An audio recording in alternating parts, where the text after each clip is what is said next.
Hello and welcome to our live stream Learn with Launch. I'm Jaye and I'm the founder of Launch, the happy performance agency. I'm Ian, I'm Analytics Director here at Launch. I head up the data department that we have, looking after our clients' analytics, tracking and measurement and reporting. So very happy to be here today. Brilliant. It's really good to speak to you today, Ian. And today we're talking all about data hygiene and really the difference that it can make to your marketing performance. I just want to set the scene a little bit, that today's kind of online privacy is imperative and no longer an aspiration. I think that Google issued some stats that Gartner predicted that 65% of the world's population this year will have personal data that is now covered by privacy laws. And that's up from just 10% in 2020. And yet, and we know this, Ian, not all marketeers have got plans in place that really account for those regulations. So that's why we dedicated today to data hygiene. And let's get going, Ian. The first question, the most obvious question is, what do you mean by data hygiene? Yeah, so essentially it's a term to define the effectiveness of your data, but we use the word hygiene to relate to synonyms like cleanliness, which is used ultimately to set us apart from the bad, dirty stuff, as it was, like errors, non-compliance, that kind of thing. So that's what we mean by data hygiene. And so it's predominantly then marketing data that you're getting from your website that is informing marketing success? Absolutely, yeah. It's how we're collecting that data and what it does to almost feed the machine, as it were, with you we're losing things like Google and Google Ads. Okay, so why does good quality marketing data matter? Why should marketeers be taking this more seriously? So having dirty data can lead people and businesses down the wrong path and ultimately to making bad decisions by putting trust and faith into inaccurate information. As an example, think of Launch as a football manager and the players in the team are Google ad campaigns.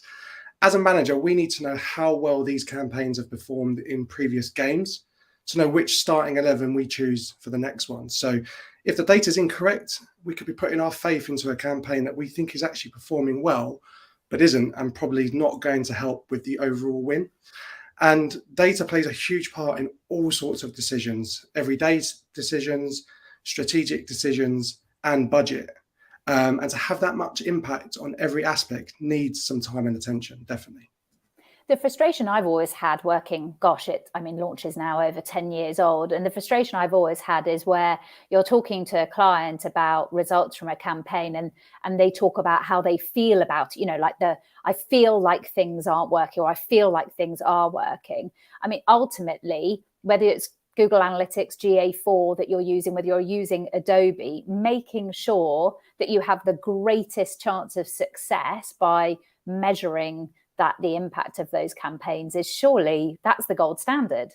Absolutely. And where we're hearing that we feel like it's not working, with us, we would want to make sure that we've got the confidence that it is working. We can look at that cold, hard data and say, we know that this information is correct. We can make decisions based on this, and removes that fluffiness, as it were. Yeah. And even if it's only perhaps, if there are people opting out of giving their data, even if it's only 70% of the data you have, having that as good quality data is super important, really, really, really important. In fact, tell me what is actually the impact that poor data hygiene can have? Yeah, so the obvious answer here is bad reporting. If the data is poor because it's undercounting, for example, then we could be reporting on less revenue, lower ROI, for example. If it's poor by overcounting, then we could potentially be looking at success inaccurately, which is arguably even worse. So things that can cause unnecessary stress, especially to people that have targets to hit, if they feel like they're hitting these targets, but in actual fact, they're not. So it's really important. But as we move into a world of GA4 and machine learning as well, it's really about ensuring the machine can learn on the correct data that we're providing it. And it's that age-old saying of the data coming out is only as good as the data going in. Absolutely. And yeah, but what was it? Bad data equals bad everything. I know, just super simple. I don't think I've ever seen a Google Analytics setup that we've inherited ever being 100% correct, Yeah. which is very frustrating. And I've even done proposals before where we've audited an account and the revenue is being double counted. The client didn't even realize. So was making decisions based on what they thought was twice the amount of revenue coming through, Exactly. and forecasting their future based on that. So yeah, no Yeah, I wonder question. what's worse. So if you're overcounting and inaccurate success is probably a bit more of a kick in the teeth than undercounting, I'd say. Well, that's why Facebook's problems with the iOS 14 update, where suddenly a lot of data was no longer being pushed into the Facebook ads platform, Yeah. where it had been massively over-reporting for a long time. And everyone thought, oh, well, now Facebook and Instagram isn't working for us. And often it wasn't that it isn't working anymore. It's just it wasn't reporting on every single blooming conversion that your website had. Oh Exactly. gosh, let's not go down that rabbit Yeah. hole. I mean, that was one of the examples I've seen of poor data hygiene. Have you got any examples you can share with us? Yeah, definitely. We had one recently, actually. We saw a website, an e-commerce website was firing a purchase event on every page view of their confirmation page. So what we were seeing was the purchase event was firing regardless of the page view. Essentially, we could visit that page again and again and again, and it would fire again and again and again. And whilst it was firing the event purchase, it was providing data with it, like revenue, product information, quantity, and all of this was going into Google Analytics. And as you can imagine, it was massively inflating the figures. This can happen if a user simply not closed the thank you page or confirmation page. We've all been there when you're on your mobile, you've got millions of tabs open from your Safari, and then you click on one and it just reloads the page. Something as simple as that most people do could actually fire that event again. So whilst this was a rare case, and some developers will add functionality to prevent this from happening. So they would stop that confirmation page from reloading, for example. This is really a prime example of how something that looks like it's working in analytics, but caused massively inflated figures. So for a couple of years, I think this client was working on a basis that this revenue was coming through was correct, until we pointed it out, and it was just that revelation actually at that point. Yeah. And it's tricky because it's a partnership, isn't it, between you, the developer, the client, making sure that you try and get the best possible outcome, but there are always bumps along the way. What would you say the consequences of that poor data was, maybe even to the advertising platforms?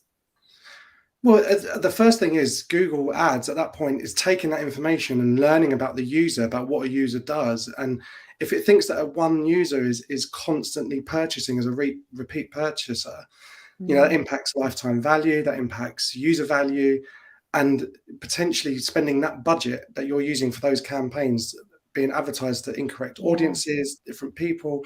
This one person had one purchase, but on Google Analytics, it was 18. And they didn't come back and purchase 18 things. So again, it's going back to bad data equals bad everything. What data you push in is as good as what comes out. So, and the last thing we want, when people and clients are spending thousands and thousands of pounds a month on their Google Ads or their paid media, and it's learning incorrectly because of something as simple as a page load, it's something that definitely we need to be mindful of, for sure. Yeah, and this isn't something that just affects SMEs. I've seen enterprise level accounts spending £1 million a month with incorrect data coming in. So marketeers shouldn't feel like this is just limited,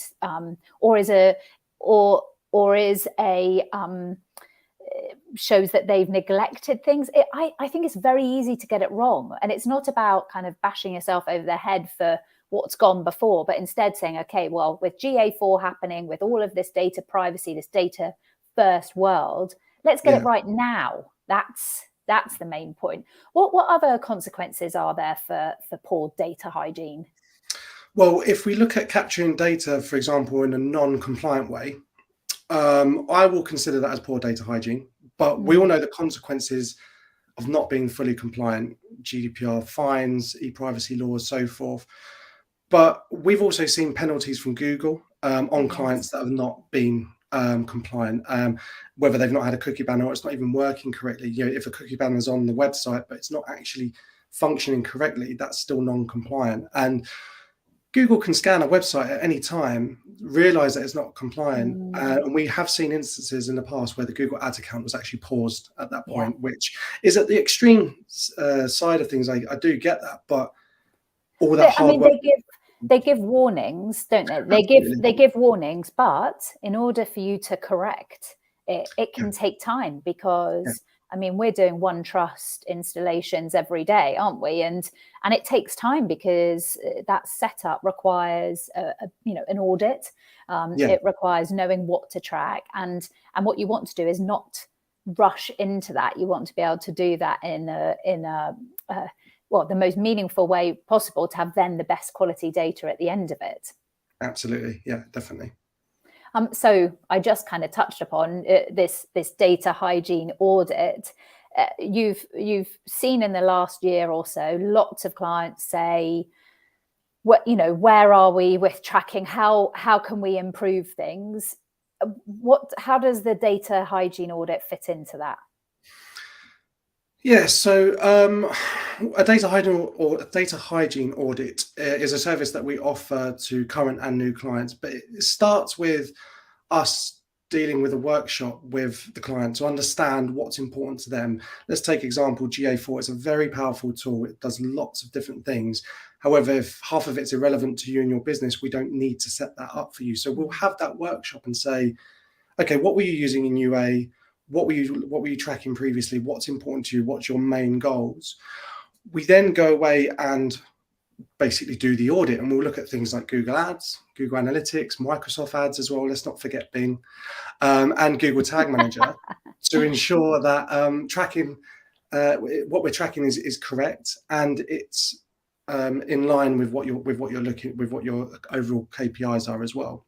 Okay, so you're taking a step back. You're going to the business and you're saying what needs to be measured to understand how people are interacting on your website, whether they're making purchases or filling in inquiry forms. Where does that fit in with your sales process? So it's not going straight into how do we configure GA4. It's what do you need to measure in order to make better business decisions?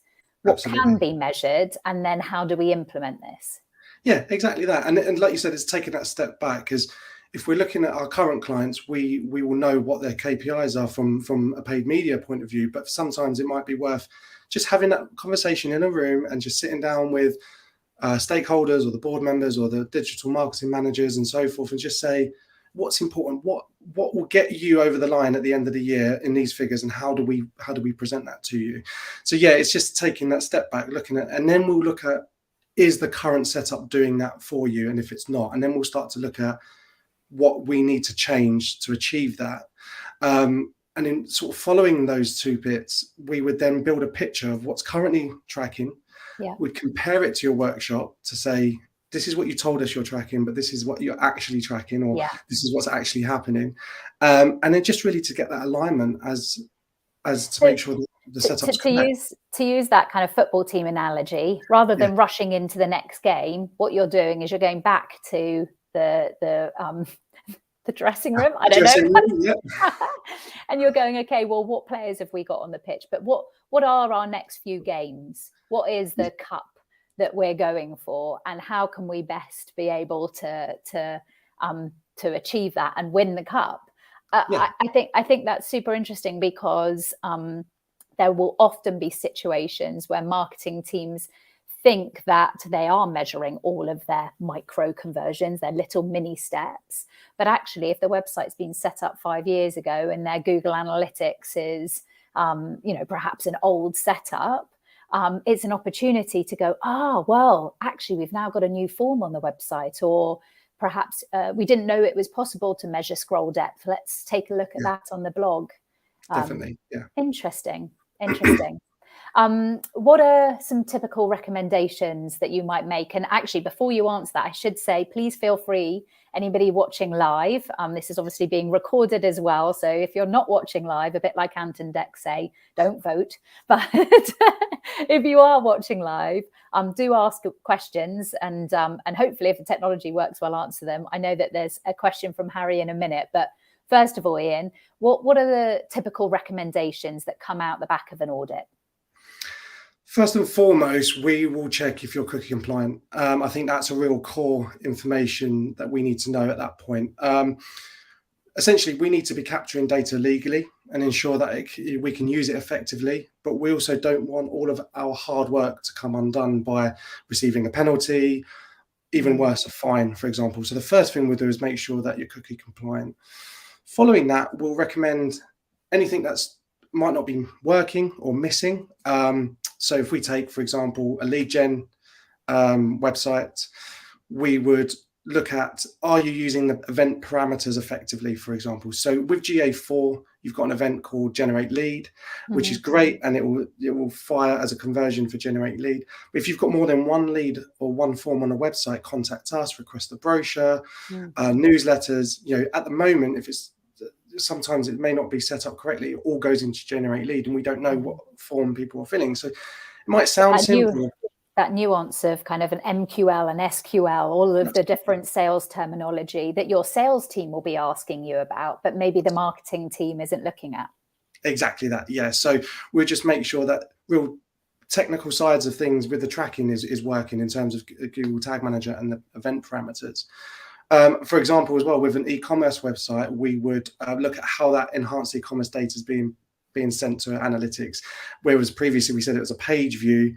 I've seen before where the user's data was hard coded onto the website instead of a data layer. So we'd look at things like that and go, is this best practice? Is this going through correctly? And we'll recommend using platforms like Google Tag Manager as well. But then after that, and I guess those are the basis, those are the foundations of making things actually work and really important information.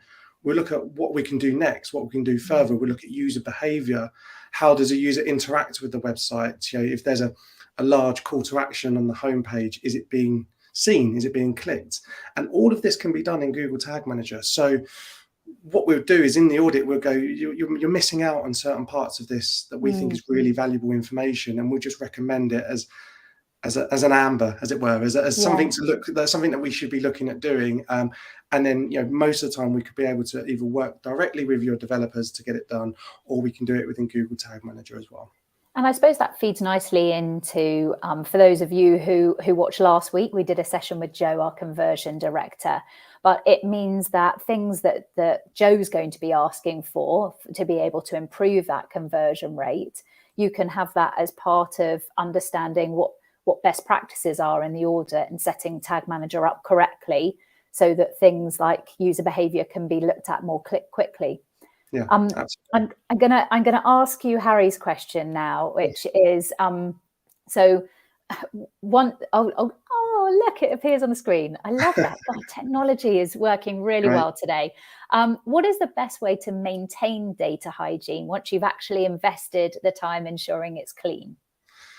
Yeah, it's a good question, because what we don't want is to sell a data hygiene audit and then a year later go, you need it again. But it's just a matter of just keeping on top of it, how to spot certain anomalies. One thing that we will do and recommend as part of our data hygiene audit as well is adding what we're calling anomaly detection. And it's basically a report that we can set up in GA4 that would fire an email if revenue plummets or traffic plummets. Just something that might happen where a developer may have put something live by accident, or something was changed in the CMS. And the last thing we want is it happen on a Friday and we come in Monday morning and go, oh, where's all our data gone for the weekend? So it's just a matter of keeping on top of it, making sure that the reporting that you're seeing is what you're expecting it, but just asking those questions. Why does this data look different? Is it, if we are doing what we're doing and it's performing really well, there's no harm in asking, saying, have you actually performed that well, or is it over counting? And obviously, if we're Yeah. setting that up correctly, we should have that confidence to go, yeah, this is great. This is what we see. So anomaly detection, I definitely use that in universal analytics, having emails if, for example, Microsoft ads traffic dropped off as a source medium. There's a version of that in GA4 now, so that's great. You can obviously use Looker Studio to visualize your data. That's always going to be a look back, though. You're going to be looking at what's already happened. So that might not be the warning sign until maybe things are too late. But also then if your website has gone down and there has been an issue, is there annotations in GA4 like there was in Universal Analytics? No, since last time I checked, I don't think they're there yet, which is really frustrating. Goodness, because that's a really good way to be able to then check. So we'll have to see. Hopefully, by the time more people are watching this in the future, maybe Google will have brought that out. What happens after an audit? So the client has asked, right, let's review our data hygiene. They get the results. What's the next steps? So initially, straight after it, we'll provide that document that details red, amber, and green. One thing that we'll notice with that is if something's working well, we'll highlight, actually, this is working well. You've set this up correctly. Let's keep working with that. We have quarterly business reviews with our clients as well. At that point, we'll go, so since the data hygiene audit, have these recommendations been changed? If they have, we'll start to measure the impact of that over the past few months as well. And like I said, it's just a matter of keeping on top of it, making sure the data coming through is what you're expecting, and then asking those questions. And we'll always reach out on a monthly basis with our reporting as well to say, okay, at this point, this data was incorrect. Here's that annotation, certainly in Looker Studio, and how that's changed since as well. So, and it can be super challenging, can't it, if there are third parties involved as well? I mean, call tracking software, CRM systems. I mean, I think that when looking at recruiting more people in the data team, one of the personality tests has to be tenacity. I mean, unbelievable how quite often, market leading software and third party tracking can really be quite tiresome and troubling to get to track accurately. Yeah. There's been an occurrence of constant calling and screen sharing, but this is something that we need to get right. And if a client's putting so much money into it, we want to be able to show that the work that we're all doing, whether it's us that's doing it or whether it's them that's doing it, we're all part of the same team, and it's being shown and measured. And if a third party client or a third party provider is causing us an issue with that, there are some points where we have to have that screen share and go, how do we fix it? What do we do? But we wouldn't have known that if we weren't asking questions originally and trying to figure out why it's not working in the first place. So one of the things that now, as you browse the internet, surf the interweb, that you see on almost every website now is some sort of cookie banner. Obviously, we are a fan of OneTrust because it ensures that people set their cookies right at the start of their session, rather than just appearing as a banner at the bottom that people don't notice. But this is a question from Chris, actually. How do you actually check if a cookie banner is impacting data? What is the possible impact it can have?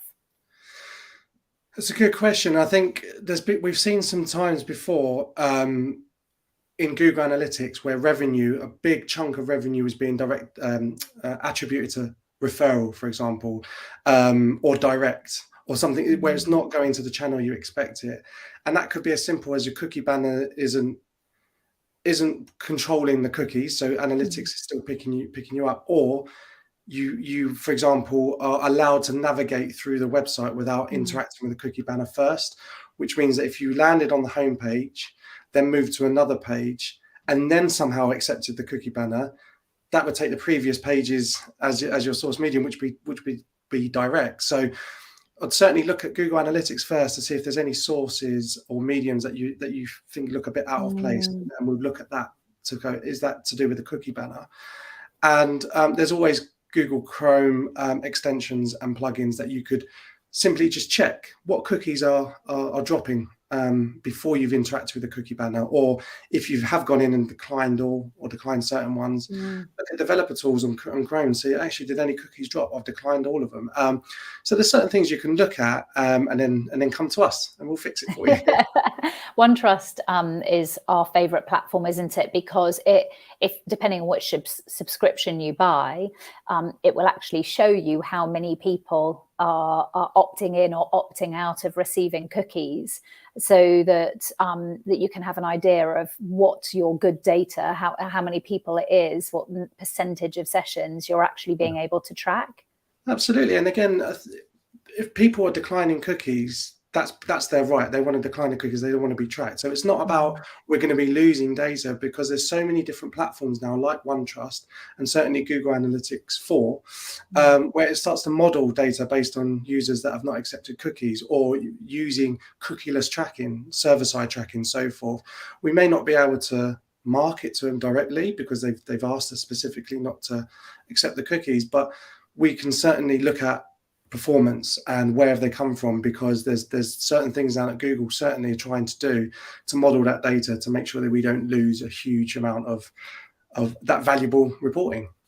It's wonderful to see Google being proactive in trying to upskill people with GA4 and data privacy, and having this kind of data privacy-centric approach, because it was really challenging for us a few years ago when GDPR was, really hitting the headlines. It didn't seem to be responded by the big tech companies. So I think we're in a much better position now to ensure that advertising, remarketing can all be compliant.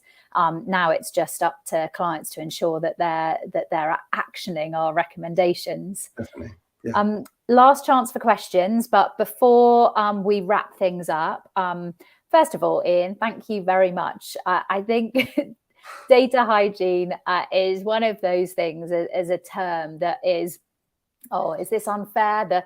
The less sexy side of marketing, but it powers everything. It powers important insights, and it puts measurable marketing at the front of what should be important to marketing teams. So thank you for shining a light on it. And thank you to your whole team, because I know how tenacious they all are and how collaborative they all are to work with all of the stakeholders involved.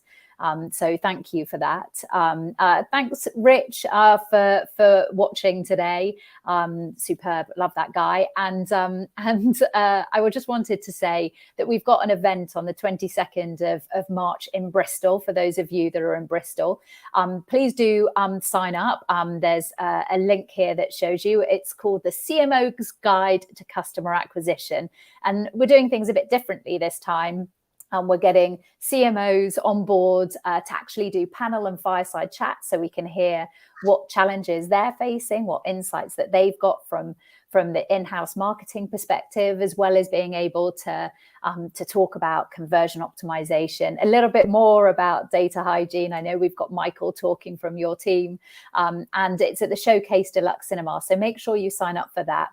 Though we are hoping that recordings will be available afterwards if tech works. So even if you can't come along, perhaps drop into our DMs on LinkedIn and we'll make sure that you get those recordings afterwards. But sooner than that, next week on March the 14th, we've got Microsoft Clarity joining us and VWO, where we're going to be talking about the ABCs of CRO with Joe.